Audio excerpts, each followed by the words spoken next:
Alright everyone, back for another reaction video. This one is top 20 awful American remakes of great British shows. Looks like it was filmed during the pandemic because of the way this intro goes, but we'll have to see how many of these I've actually heard of, the American or the British ones. The one that everybody always talks about here, of course, is they always say that the American Office wasn't as funny as the British one. And I've seen some of the American, I've seen none of the British one, but I was more a fan of the movie Office Space than the show The Office. So I liked other stuff from the NBC lineup besides that one. So we'll go ahead and dig in here and see what we got. So 3, 2, 1. Oh, hey guys, something a little bit different for you is the list. here's Can the you list. believe the US has tried this over 20 times and still not gotten the hint that it just... His grandparents swung from trees. One of the greatest sci-fi series ever produced, let alone comedy series, Red Dwarf is British TV at its finest. The story of 4 very different men drifting in space, coming across all sorts of alien threats, combined some unforgettable gags with some genuinely heartfelt moments. The American remakes botched that balance. The only returning cast member was Robert Llewellyn as Crichton. Made a wrong turn somewhere. Yeah, I mean this is well, this whole thing just looks strange. This is 92, so I was born in 89, so I haven't seen this, but this name does sound familiar as a show. But yeah, I mean, this is definitely something where I think this humor was lost in the pond somewhere. Should have made a left at the last intersection, Crichton. The rest were recast as Americans, the worst of which being Lister, it was just some traditionally handsome Hollywood-type bloke. That's not the bloody point of Lister. This cat is quite clearly pregnant. He is? I thought it was all the beer I've been giving him. Number 19, Ab Fab. Really? Now, I have seen Ab Fab. So I didn't realize there was an American version of this. Oh my gosh. Oh, that's terrible. Why? Why would you do that? Oh my gosh. I've seen the original. Wow. Wow. No! You just had that laser peel around your lips. You can always talk me down. Yes, that is an abbreviation of Absolutely Fabulous, because apparently the original title just wasn't snappy enough. Oh my gosh. Yeah, that's terrible. I don't know what to say. That just completely unbelievable. The first attempt at this remake starred big names like Carrie Fisher and would have been produced by Roseanne Barr. That ultimately never saw its first day in production. Then there was the second attempt, which we have had the misfortune of actually viewing. Alright, we're gonna move on. That does not look good. Not look good at all. Again, though, this is Absolutely Fabulous was, I mean, it's a very uniquely British kind of humor, I feel like, which I appreciate. I do like several different British shows, but I don't really see how you could bring that to an American audience, that sort of like slapsticky, ridiculously over the top. I don't even know how to describe it. They're just always getting themselves in crazy situations in London and stuff. Like, yeah, I don't think you could really bring that to America. All right. Top Gear USA. Tanner, do you see this? I can fit my entire head. Okay, close your eyes. When we say Top Gear, what's the first thing that pops into your head? The trio of Jeremy Clarkson, Richard Hammond, and James May, right? Well, don't expect them here. Voila! This is the life in here, Tanner. Somehow, the show actually lasted 6 whole seasons and was praised by the original trio, but in the end, it was viewer interest that couldn't be maintained, and the show was cancelled in 2016. I think they're being a little harsh there. Yeah, I mean, obviously, it's not probably as good as the original Top Gear, which, again, I haven't seen that many episodes of.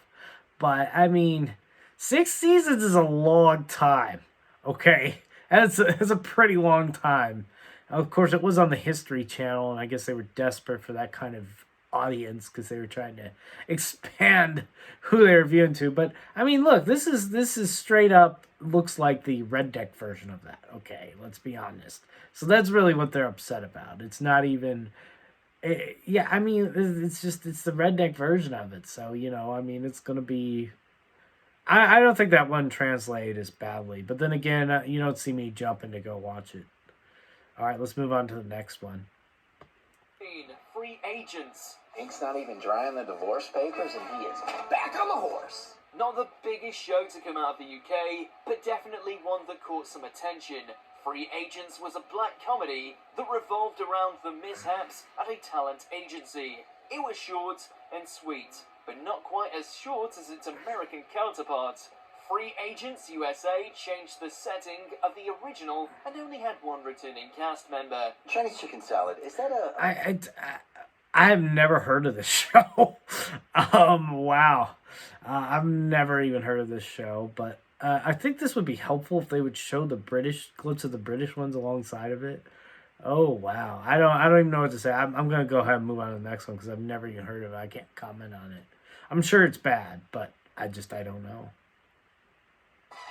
We got to go through the ad. Do apologize. Let's pause.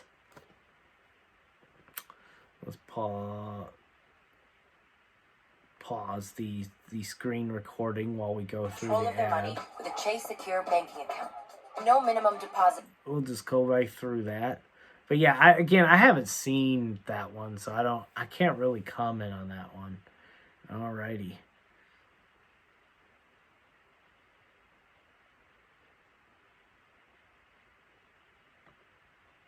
Alright, now we're back. Spaced. There was a bird. If you hear the phrase American version of Spaced, you probably instantly convulse. But no one hated the idea quite as much as the man behind the series himself, Edgar Wright. Wright was apparently opposed to the project the moment it was even suggested, but the production company went through with it without even telling him. Holy Maybe like a Christ! unicorn, Oh man, they went through it without telling him. Oh my gosh, that's bad. Oh wow. and a field of poppies and some speckles. She's got a lot of opinions. What's worse, they actually still credited him and Simon Pegg as working on the series. At the end of the day, American characters reenacting scenes from American movies just didn't have the same humour as when down-and-out British characters do it, and the show never survived. I mean, that's a weird concept. I haven't seen the British version of the show. I do think I vaguely remember this Americanized one. But wow, that's an interesting. So what is it now? Characters acting out scenes from movies. I don't know. I could see why that wouldn't fly if you're doing an Americanized version of that. I'm shocked that kind of flies in Britain, honestly. All right, let's move on. It just doesn't translate well into the American formats. But what about some Hard Knocks drama? Well, that's hardly better too, sadly. I was nothing to you, but now you know me. Now I'm inside you. The tale of a Glaswegian criminal psychologist solving crimes in Manchester was stripped of its setting and lead, turning it into pretty much your standard American crime drama fare that you could find on any other channel. Let's start telling the truth. You will not find the answer in any of these. Freud!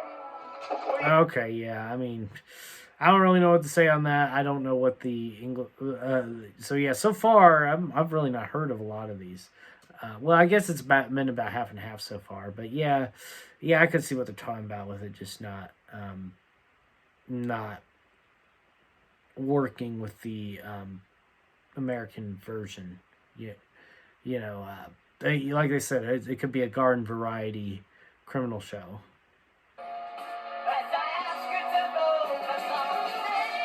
Initially, Life on Mars looked to be making a name for itself on American shores. It was a respectable nod to the BBC classic, remade with energy and passion, and featured great acting, production values, and music. And then, that ending happened. Seriously, what on Mars was that about?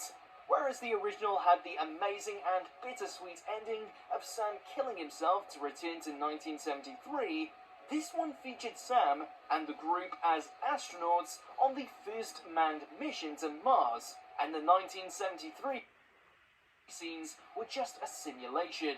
It was... I mean, I really liked that show. I watched a bit of that show. absolutely insulting and tarnished the name of the fantastic original. St. Christopher medal seemed to work, huh? Yeah, I mean, I don't understand I don't really understand the length of the show. I just liked the first 3 or 4 episodes I saw. So I think they're being a little hard on that one. I get that they don't like that they changed the ending, but that seems kind of like a ridiculous thing to say it didn't work. The ratings were, I think it was #1 at one point. I mean, so it's kind of hard to say that that was a flop like some of these others on here. Cold Feet. They make some very underrated wines, the Bulgarians. This isn't one of them. A comedy drama detailing the ebbs and flows of love, Cold Feet was a huge success for ITV, lasting 6 years and garnering huge amounts of critical praise. Then there's the American remake. A show apparently so forgettable, its existence seems to have been wiped from the internet. The US version follows the same principle as the original, only in Seattle. It was apparently watchable, not that we can prove this due to the lack of media, but even so, it failed spectacularly to obtain and hold viewers. Granted, it aired Fridays at 10 p.m, but one episode gave NBC its worst Friday night ratings ever. So Wow, worst ratings ever. Holy crap. Yeah, I've never seen that, so. Viva Laughlin. 7. Viva Laughlin. Okay. You can't make it. Yes, I can. Viva Laughlin was an ambitious but ultimately failed remake of Blackpool, the popular musical comedy drama mashup about a murder in an arcade. With a strong foundational... See, that seems like a crazy setting for a show. I don't know what you all get into. I have a friend who lives outside Blackpool now, I guess. I don't know. But, yeah, I wouldn't try and remake something with that crazy of, I don't know, crazy plot. Yeah, so I'm just going to go move on. I haven't seen that one either. Pain. I need you to run upstairs. Rule 1 of adapting British shows. Do not, and we mean do not, touch Faulty Towers. Unfortunately, no one was there to enforce this rule in 1999, so CBS went and touched Faulty Towers inappropriately and made it into Pain. While it had the same basic premise as the John Cleese classic, it made 2 notable changes. Those being a shift in location from Devon to California and a notable absence of jokes. While it was endorsed by Cleese himself, he was in the minority, which meant the show was canned after 8 episodes, leading one filmed episode to remain untracked. I mean, that's kind of understandably, I mean, I'm sure. But Faulty Towers didn't really have that many episodes either, if we're going to be honest here. I know I hate to shatter. I mean, it was. I absolutely consider Faulty Towers hilarious, but if we're going to be honest, it didn't receive a lot of support in its heyday. I think the problem with that particular concept is I don't know if it just doesn't seem to lend itself to a lot of episodes the way people who make those decisions like, which I don't know. Transmitted. Get over it. Number 5, Doctor.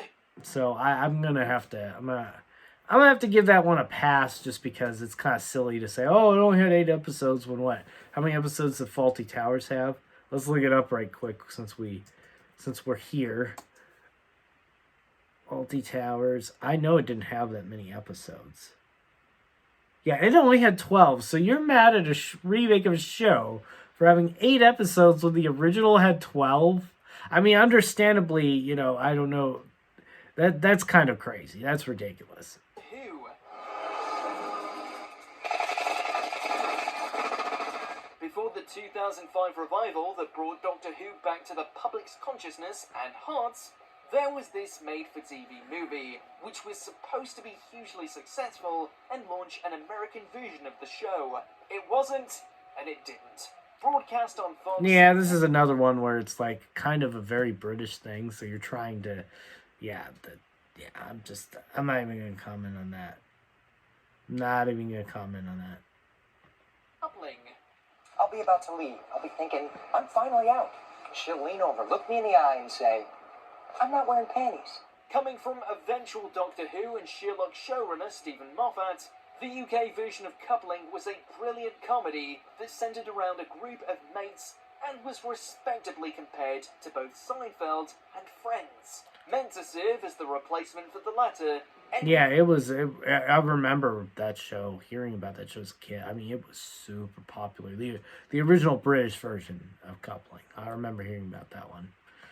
BBC commissioned 13 episodes of an American remake, but some awful acting and constant network interference caused this version to be embarrassingly inferior to the original, and it was instantly labelled a massive creative failure. It was quickly cancelled after 4 episodes went out, and the rest have been presumably... Dang. Okay, see, now this is a much better criticism than that one of the Payne remake of Faulty Towers. You know, where you had the original had 12 and then you had 8. The other one, this show lasted 4 seasons and had, you know, only 4 episodes. Yeah. Rather, I don't know. See, this is what's silly to me is, again, I don't know what. I guess they thought they could make something. It's just weird that you would try and make something similar to a show like Coupling that they're saying it's already kind of built upon the Friends Seinfeld line. Like, we already have an American version of those things. Why would you try and... That's just strange. A very strange concept, though. But again, this was done by, I think it was CBS. And you have to remember, here in America for a while, before Big Bang Theory came along, NBC was on an amazing winning streak. And all the other network... In comedy, I should caveat that. So all the other networks in the 90s and early 2000s were just playing catch up to NBC because NBC was crushing it for a long time. And then it finally evened out a bit with Big Bang and some other stuff that's happening, you know. So it finally evened out a bit when I was in high school and college. But a lot of people don't realize that NBC had Cheers, and after Cheers, Frasier, and then Seinfeld and Friends, all these back to back to back, and it was absolutely crushing ratings. So all these other channels were trying really crazy stuff just to keep up in the comedy department, and it was bad. It was very, very bad. And this Coupling remake by CBS is evidence of that. We're reinventing And we got another little ad to skip through here. Good. our network, so you can deliver even... Yeah, we need the postal service is what we need. Okay. So here, this one, they're talking, I didn't realize an American version of the IT crowd existed. I absolutely loved the British version. I just stumbled across it one day, and I thought, oh my gosh, this is hilarious. Proud. We go in there, I make up a load of crap about computers, we see if she picks up on it. Go on. Similar to the Big Bang Theory, only arguably actually funny, the IT Crowd is a shining beacon in nerd culture and follows a pair of nerds in a fictional company's IT department. Oh my gosh, that's crazy they put Joel McHale in that. Holy crap. Yeah, that doesn't look good with Joel McHale as the... See, this was before Joel McHale landed on Community, which was successful on NBC, and this was another attempt by CBS. This is right around that time again, yeah. So, boy, they were trying to throw anything at the wall and make it stick in that era. CBS was. Wow. But yeah, I mean... Due to its success in the UK, NBC ordered an American remake. Oh, NBC did. Okay, well... They tried. They threw their hat in the ring. Most of their remake attempts, it was a spectacular failure. A pilot was filmed and numerous scripts were written, with Richard Ayoade returning as Moss and Joel McHale portraying Roy. However, even NBC knew that they had a dud on their hands after watching the pilots and promptly ordered the series cancelled before it even began.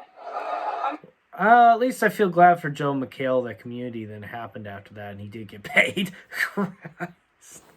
Oh, man. All right. 2. The In-Betweeners. The In-Betweeners was an instant classic that perfectly captured the feelings of adolescence, with eerily realistic dialogue throughout. The remake, meanwhile, was made for MTV. That tells you all you need to know. It was typical teenage fare, despite a talented writer and showrunner in Brad Copeland of Arrested Development fame. It was quickly panned for being cliché, nothing at all like the original, and for just generally being awful. MTV ultimately cancelled the series after 12 episodes due to its... Dang, 12 episodes, though? 12 episodes! Holy mackerel! 12! Holy cow, they made it through 12 and they're calling it one of the worst. I would have to put that back near the top of this list, man. Oh, man. Is that the last one on here? I guess it is. I don't know. I think I've vaguely heard of it, but I don't remember watching it. So, yeah, on that list there, again, I know. You can't touch Faulty Towers is what they said. Maybe they're right. I mean, I guess they're not wrong.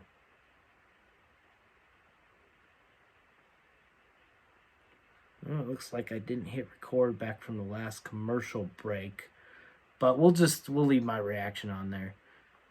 Yeah, you know, they,